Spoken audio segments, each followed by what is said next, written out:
Morning everyone, happy Wednesday. நீங்கள் morning breakfast rava dosa பண்ண போகிறேன். 1 கிளாஸ் ரவையும் 1 கிளாஸ் அரிசி மாவும் எடுத்து வச்சுருக்கேன். அதுக்கு ஒரு வெங்காயம் கட் பண்ணிடலாம். மிளகு, ஜீரகம், முந்திரி பருப்பு, பச்சை மிளகா, இஞ்சி, கருவேப்பிலை, கொத்தமல்லி இன்னும் ஆட் பண்ணிக்கலாம். மார்க்கெட்லேருந்து வாங்கிட்டு வந்தப்புறம் போட்டுக்கலாம். தேவையான உப்பு போட்டுக்கலாம்.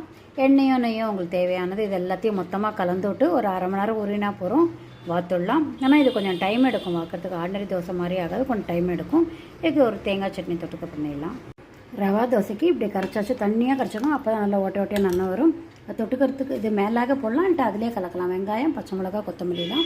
அது தேங்காய் சட்னி, பொட்டுக்கடலை, தேங்காய், உப்பு, பச்சை மிளகா, கொஞ்சோண்டு வெங்காயமும் போட்டு வச்சுக்கோங்க. சூப்பராக டேஸ்ட்டாக இருக்கும். பண்ணலாம். ரவா தோசை பண்ணலாம். இதுலேயே மேலாக வெங்காயம் தூவியிருக்கேன்.